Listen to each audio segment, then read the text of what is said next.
আগামী 30 এপ্রিল সকাল 10টায় সিলেট আগমন করবেন বাংলাদেশ জাতীয়তাবাদী দল বিএনপি চেয়ারম্যান জনাব তারেক রহমান। তার এই সফরকে কেন্দ্র করে ইতিমধ্যেই সিলেট জুড়ে তৈরি হয়েছে উৎসবমুখর পরিবেশ ও ব্যাপক উপস্থিতি। জানা গেছে, এয়ারপোর্ট এলাকা থেকে শুরু করে তিনি প্রথমে যাবেন হযরত শাহজালাল রায় ও হযরত শাহপরান রায় মাজারে।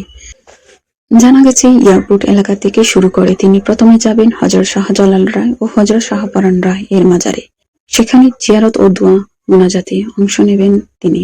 এরপর সফরে অংশ হিসেবে তিনি উপস্থিত হবেন মাসুক বাজার এলাকায়, যেখানে বাইয়ার খাল উদ্বোধন করবেন। এছাড়াও তিনি অংশ নেবেন বিভিন্ন জনসেবার কার্যক্রমে, যা স্থানীয় জনগণের মাঝে ইতিবাচক সাড়া ফেলবে বলে মনে করেছেন সংশ্লিষ্টরা। এদিকে তার এই আগমনকে ঘিরে বাংলাদেশ জাতীয়তাবাদী দল বিএনপি এবং এর অংশ ও সহযোগী সংগঠনের উদ্যোগে আয়োজন করা হয়েছে এক বিশাল প্রচার মিছিল। দলের নেতাকর্মীর পাশাপাশি সাধারণ জনগণকেও এই মিছিলে অংশগ্রহণের আহ্বান জানানো হয়েছে। সংশ্লিষ্টরা বলেছেন, এই কর্মসূচি সফল করতে সব ধরনের প্রস্তুতি ইতিমধ্যেই সম্পূর্ণ হয়েছে। শহীদ রাষ্ট্রপতি জিয়াউর রহমানের সুযোগ্য সন্তান জনাব তারেক রহমান আমাদের আবেগের জায়গা। শহীদ রাষ্ট্রপতি জিয়াউর রহমান এবং মহাত্মা খালেদা জিয়া আমাদের আবেগের জায়গা।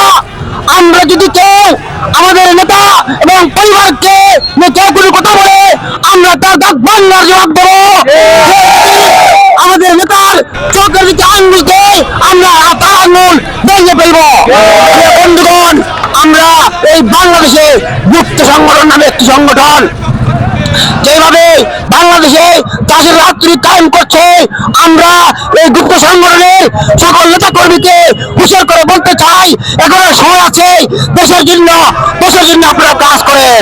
প্রিয় সাথী বন্ধুরা, আমাদের নেতা তারেক রহমানের সাথে হাত মিলিয়ে একটি কল্যাণ রাষ্ট্র প্রতিষ্ঠা করেন, তাহলে সবাই খুশি হবে এবং বাংলাদেশের মানুষ উপকৃত হবে। কর্মসূচির উদ্বোধন করতে আমাদের পুণ্যভূমি সিলেটে আসছে।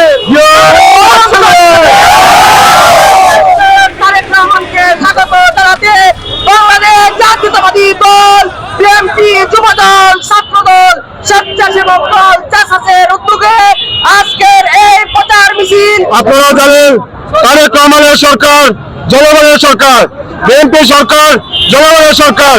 যে 31 দফার উপর ভিত্তি করে ভরসা করে বিএনপি যে সরকারে জনগণ পাঠিয়েছে, সেই 31 দফা অবশ্যই অচিরেই বাস্তবায়ন হবে বলে আমরা বিশ্বাস করি।